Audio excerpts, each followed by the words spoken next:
हो गए। हाँ, तो कहाँ थे हम लोग? शिक्षा हो गया सारा। अब क्या बाकी है?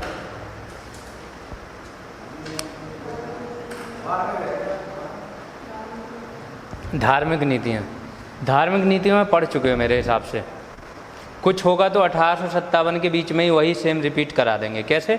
एक मिशनरीज वाली ज़बरदस्ती ये क्या कर रहे हैं, धर्म परिवर्तन करा रहे हैं, प्रचार कर रहे हैं, शैक्षिक संस्थान खोल रहे हैं, उन्हीं लोगों को प्रवेश दे रहे हैं जो इनके धर्म को अपना लेंगे।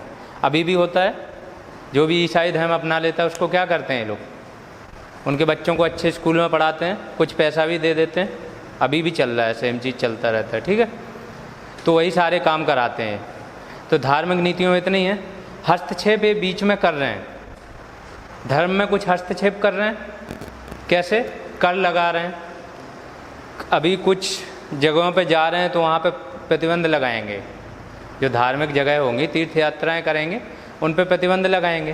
तो ये जब हम लोग उसका लिखाएंगे ना 1857 ईस्वी के कारण, तो उसमें आ जाएंगे, क्योंकि ऑलरेडी ये कहीं ना कहीं लिखे हो।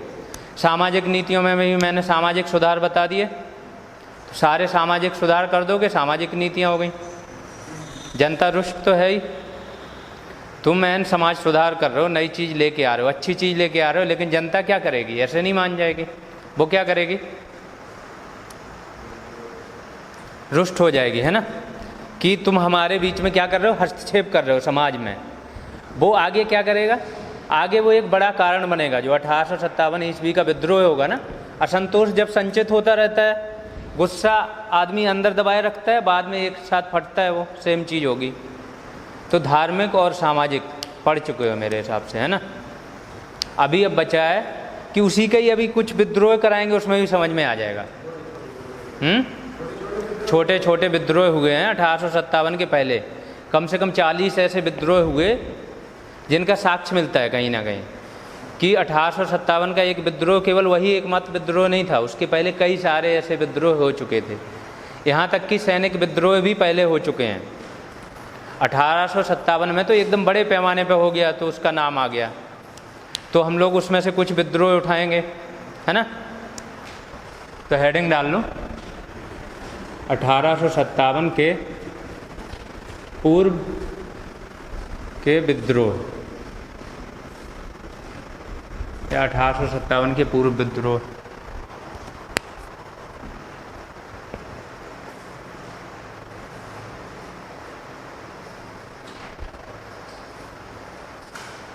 अब ये विद्रोह कितने टाइप के होंगे?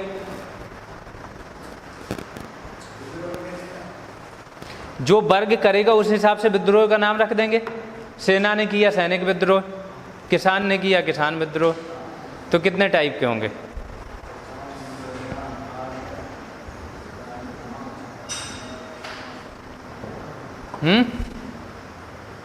और बताओ। एक मैंने सेना बता दिया, किसान बता दिया, और कौन सा हो सकता है? धार्मिक विद्रोह। हाँ, धार्मिक स्वरूप हो सकता है। राजाओं लोगों के, राजा लोग के तो इसी में आ जाएंगे तुम्हारे। जन विद्रोह जो होगा, एक्चुअली 3 टाइप के विद्रोह होंगे। पहला होगा जन विद्रोह, जिसमें जनता भी आ गई तुम्हारी, राजा भी आ गया, सेना भी आ गई, ठीक है। दूसरा होगा जनजातीय विद्रोह।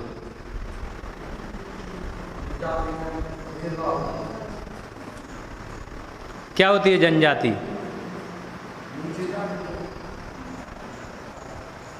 जनजाति किसी को मालूम क्या होती?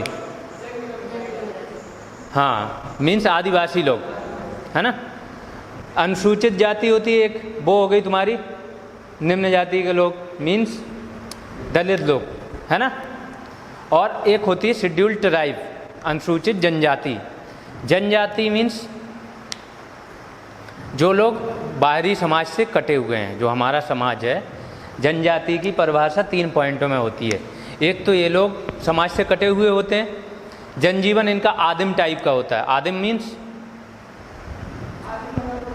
आदि मानव काल का पुराना जनजीवन होता है। कुछ भी आधुनिक, जो मैंने बताया था ना, कुछ जनजातियां भी अंडमान वगैरह में वो अभी भी शिकार करके खा रही होती हैं। उनके पास कोई आधुनिक वाहन नहीं है, कोई सुविधा नहीं है, ना वो बिजली जान रहे हैं, बस आग भी वो वैसे ही जलाते हैं। उनके पास ये माचिस हाचिस की भी सुविधा नहीं है, सारी चीज़ें वैसे ही रह रही हैं आज के युग में भी। तो इनका एक तो आदिम जनजीवन रहता है, प्लस बाह्य समाज से ये लोग घुलने मिलने में संकोच करते हैं, ईजिली घुलते मिलते नहीं। रहने का, रहन सहन का स्तर निम्न रहता है, शैक्षिक हो गया, आर्थिक हो गया, सारा स्तर इनका क्या रहेगा, निम्न रहेगा। और प्लस बाहर भी कटे हुए, मैंने बता ही दिया। ये 3-4 लक्षण होते हैं जो जनजाति को निर्धारित करते हैं। इंडिया में जनजातियों के लिए कानून अलग से बनते हैं, बहुत सारा संरक्षण उनको प्राप्त है। बाकी देश की जनसंख्या बढ़ रही है, लेकिन जनजातियों की जनसंख्या कम हो रही है। उनके संरक्षण के लिए बहुत सारे प्रयास किए जा रहे हैं कि उनकी अपनी एक भाषा होती है, लिपि होती है। लिपि तो खैर नहीं होती है, लिपि जानते हो क्या होती है? लिपि मालूम किसी क्या होता है? एक होता है भाषा जो हम बोल रहे हैं, एक होता है लिपि जो बोल रहे हैं उसको लिखने की एक भाषा होनी चाहिए ना, लिख सकें हम। हमारी ये कौन सी लिपि है जो लिखा हुआ है? देवनागरी है ना। तो ये लिपि है जो हम लिखते हैं ना। पंजाबी है जैसे, उसकी गुरुमुखी लिपि होती है, अलग अलग। तमिल है, तमिल की लिपि होती है तमिल, ठीक है। इस तरीके से जो भाषा बोल रहे हैं, एक तो मौखिक बोल रहे हैं, प्लस जो लिखते हैं वो शब्द हों, अपनी भाषा के अलग शब्द हों, वो हो गई लिपि। तो जनजाति होते हैं, उनकी भाषा होती है। कुछ जनजातियाँ हैं जिनकी लिपि भी होती है, जैसे बोडो हो गई, संथाली हो गई। ये अपनी 22 भाषाएं ऐसी हैं जो शामिल हैं किसमें? अपने संविधान में, ठीक है। तो जनजाति विद्रोह हो गया। फिर अगला विद्रोह किसान विद्रोह।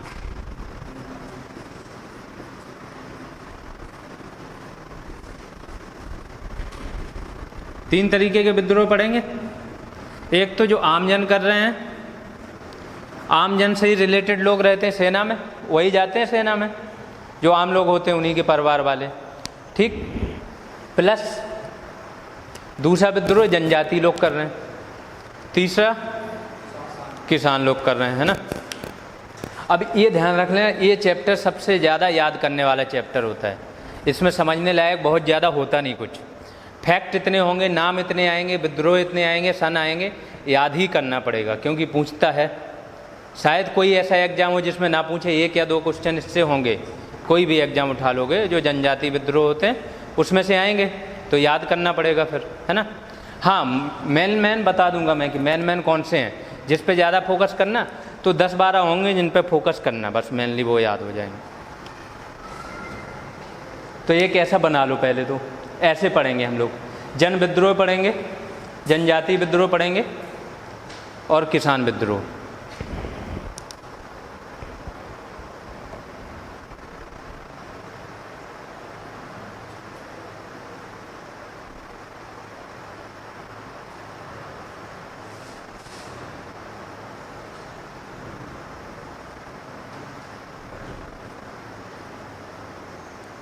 हो गया। अब क्या कारण होंगे इन विद्रोह के?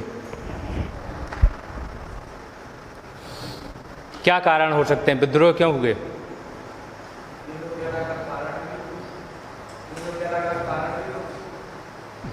अलग क्या, बहुत सारे कारण सेम होंगे, कुछ कारण अलग हो जाएंगे, है ना।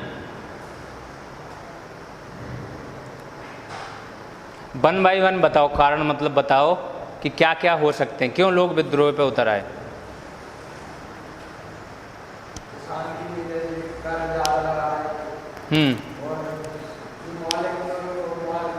हाँ, तो सबका कॉमन बता दो। कारण सबके कॉमन लिखा देंगे, ठीक है। मैंने क्या बोला कि कारण सबके कॉमन हो जाएंगे, सिंगल नहीं पूछते हैं कि जनजाति विद्रोह का कारण बताओ।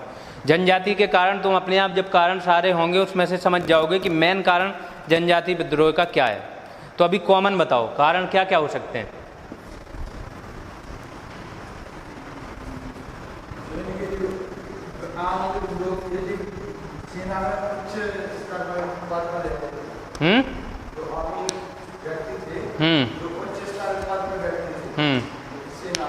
एक तो ये हो गया अंग्रेजी चरित्र,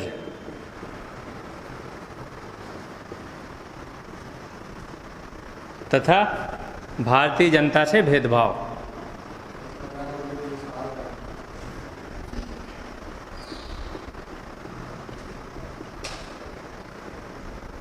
आ गया इसमें, है ना।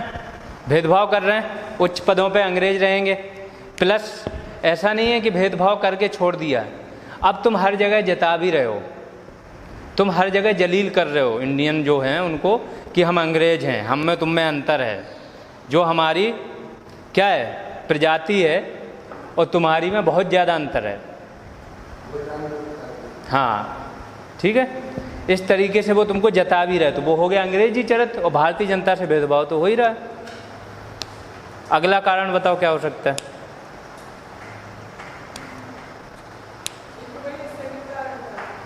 सैनिक, ये तो अभी 1857 पहुंचे ही नहीं ना हम 1857 के पहले, वो तो तात्कालिक कारण था, वो बाद में करेंगे कि 1857 के पहले क्या क्या रीजन हो सकते हैं लोग विद्रोह पे क्यों उतरे, किसी भी वर्ग के हों। हाँ वही सारी चीज़ें पढ़ चुके हो, निकालना होगा, वही कारण है जो मैं ये सारी चीज़ें कराए हैं, इसी में से ही तो पता चले गलत क्या हो रहा था, वही कारण है विद्रोह का। क्या होगा?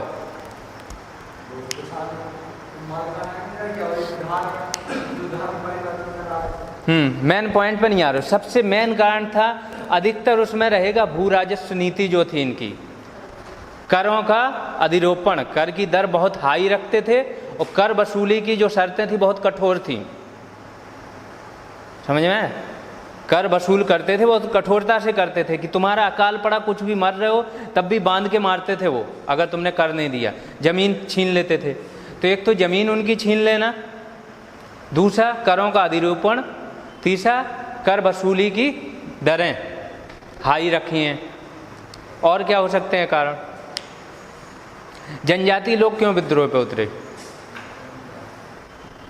आदिवासी लोग क्यों विद्रोह पे उतरेंगे?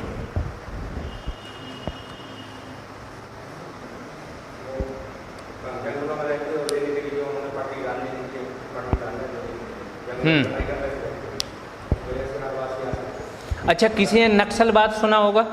सुना है? किस किस ने सुना है नक्सलवाद के बारे में?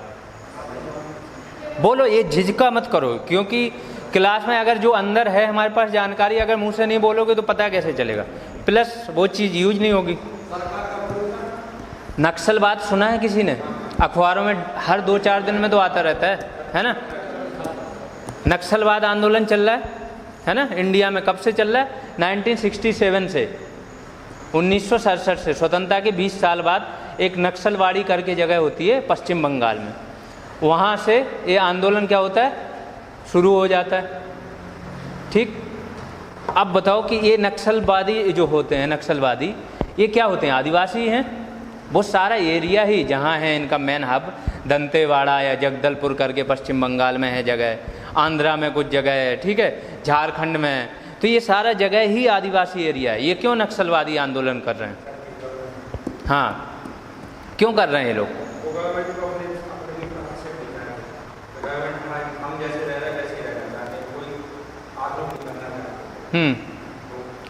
उनका कहना है कि हमारी जो ज़मीन है, जल जंगल ज़मीन, उनकी लड़ाई किस चीज़ को लेके है?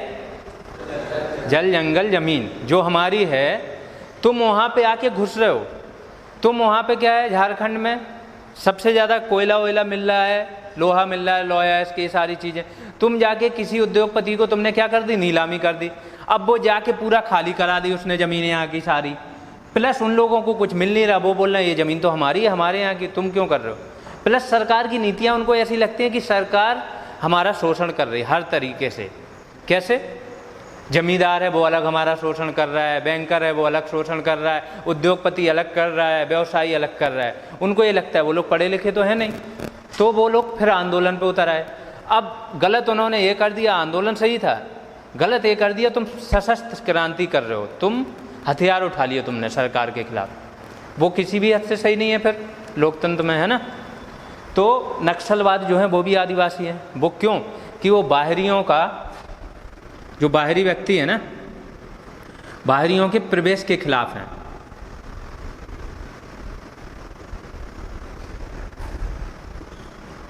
और जो बाहरी होते हैं ये जो आदिवासी हैं, उनको वो अपनी भाषा में उनको बोलते थे दिग्गू। तो ये शब्द आता है दिग्गू किसको बोला जाता है, ठीक है।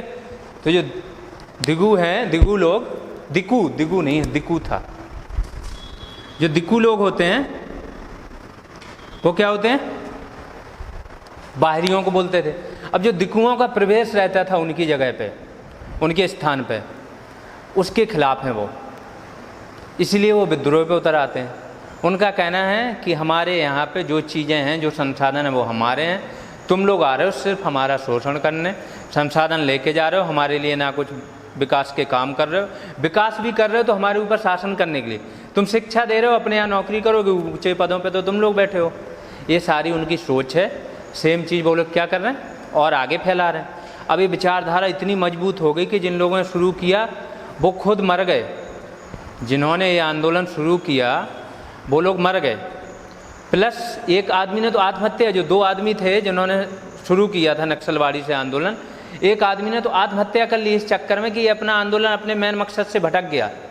लेकिन विचारधारा इतनी मजबूत है कि आज भी लोग जान दे रहे हैं उसके चक्कर में। हर 2-4 दिन में सुनते होगे नक्सलवादी हमला हो गया कहीं पे। इनके पास पूरा अपना तंत्र है, पूरा सैटेलाइट तंत्र है इनके पास, मोबाइल कम्युनिकेशन, खुद के वो लोग एयरपोर्ट बना के रखे हुए हैं, हेलीपैड बना के रखा है इन लोगों ने। पूरा इनका एक प्रशासन का तंत्र है, इकट्ठा होता है, कर व्यवस्था लगी हुई है।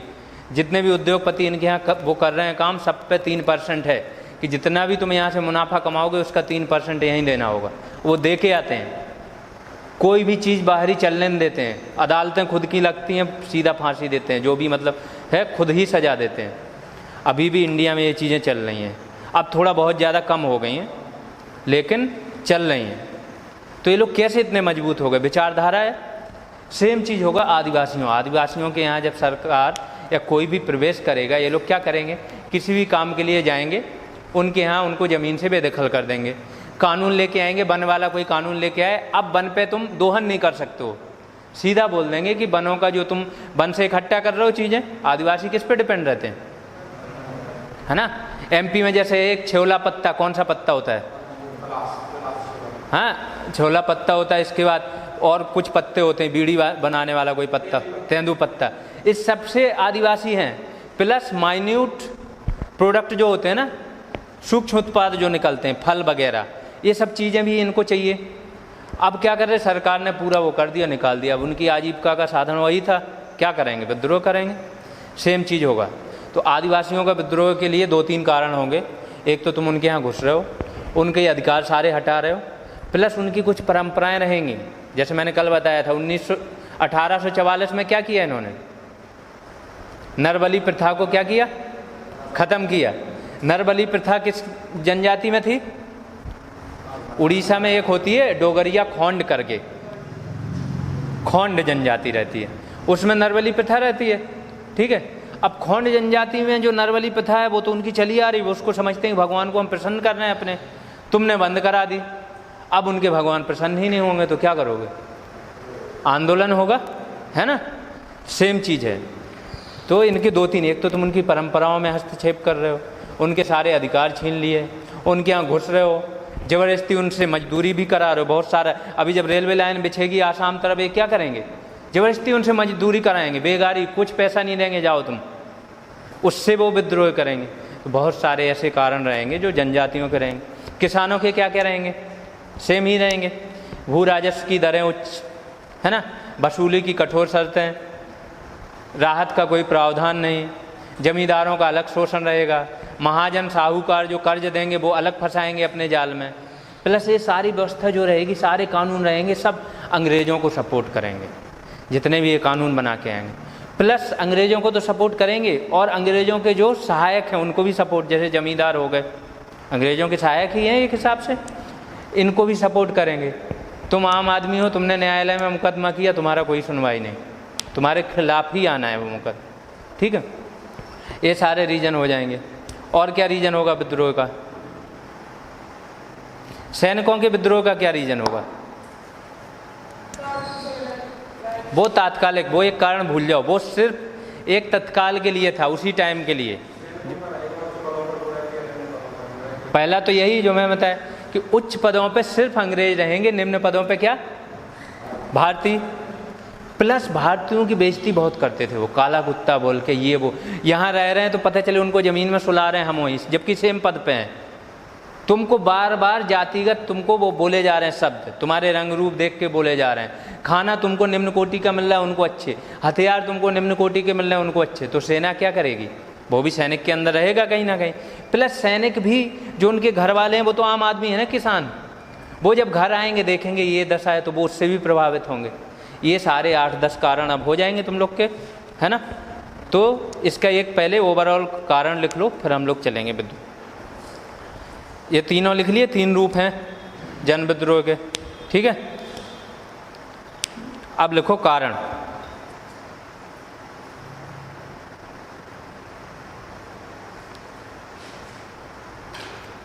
कारण में लिखो औपनिवेशिक कानूनों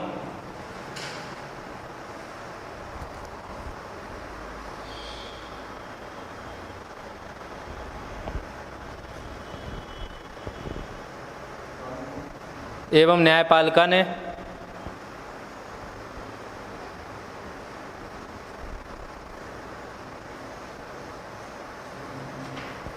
औपनिवेशिक कानूनों एवं न्यायपालिका ने सरकार एवं इसके सहयोगियों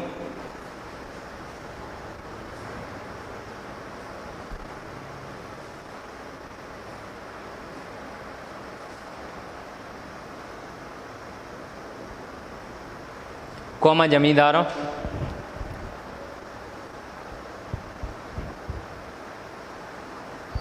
व्यापारियों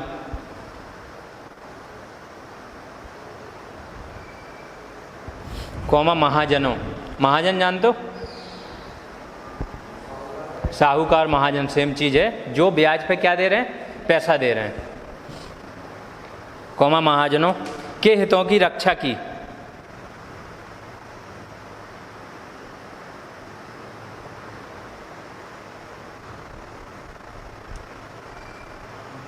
इस प्रकार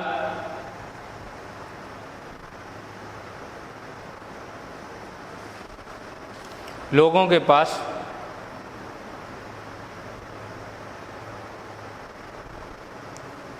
हथियार उठाकर स्वयं की रक्षा करने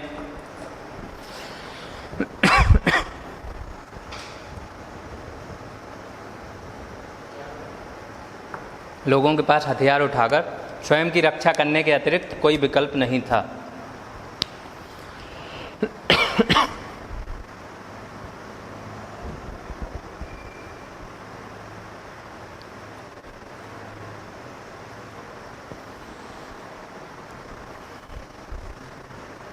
हो गया।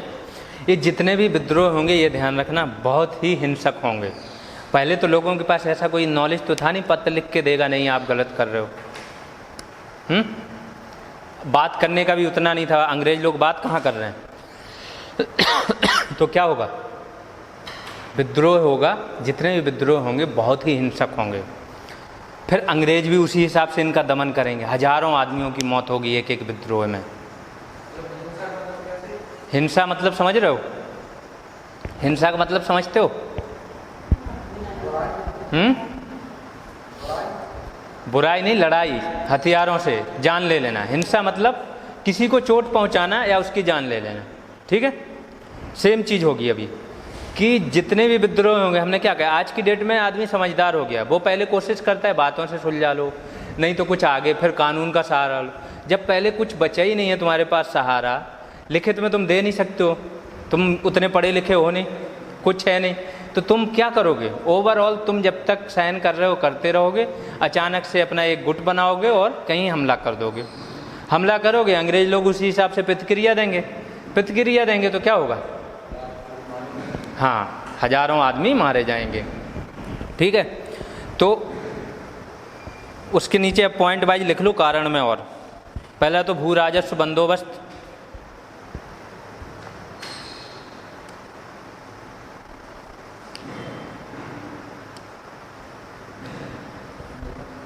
हो गया, इतने में समझ जाओगे ना। भू राजस्व बंदोबस्त कौन कौन से थे? करों का भारी बोझ, अगला लिख लो पॉइंट।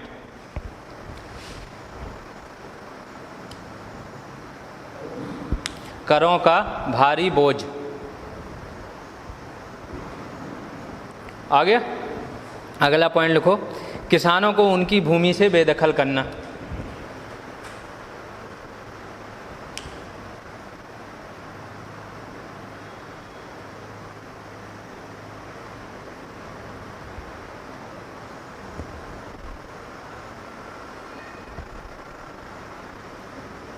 हो गया। अगला पॉइंट लिखो, जमींदारों एवं महाजनों द्वारा शोषण।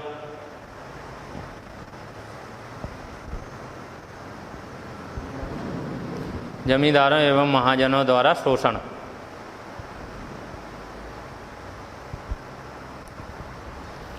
अगला लिखो, भू राजस्व वसूली की कठोर शर्तें।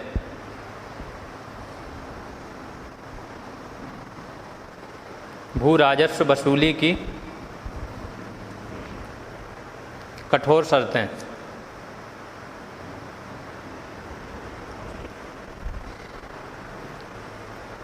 उसके अगला लिखो, जनजातियों की भूमि पर अतिक्रमण।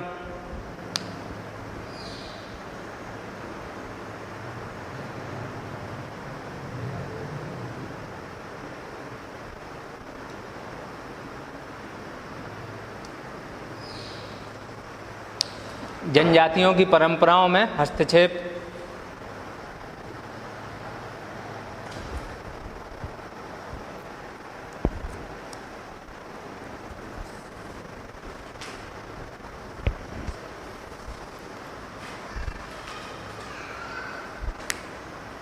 अगला लिखो, भारतीय हथकरघा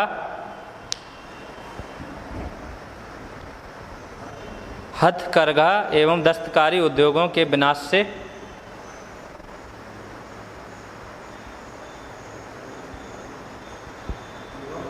दस्तकारी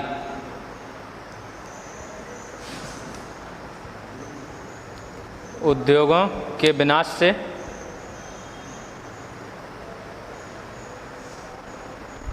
असंतोष।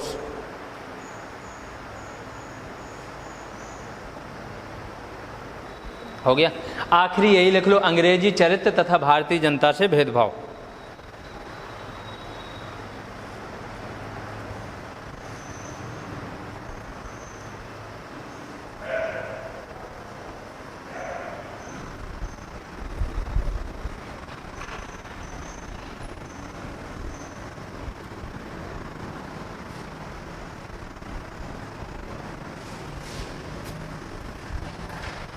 अब इनका उद्देश्य क्या रहेगा विद्रोह करने का? क्रांति। अच्छा, क्रांति होती क्या है? क्रांति मीन्स स्वतंत्रता। किसी और को अलग जगाना मीन्स अगर हमने किसी के अंदर थोड़ा सा अलग जगा दी या कुछ विचार ऐसे कर दिए कि उसके अंदर आ गए तो क्रांति हो गई। किसी को हमने अपने विचारों से प्रभावित कर दिया। अलग जगाना मीन्स प्रभावित करना, इसका मतलब क्रांति हो गई। हाँ क्या?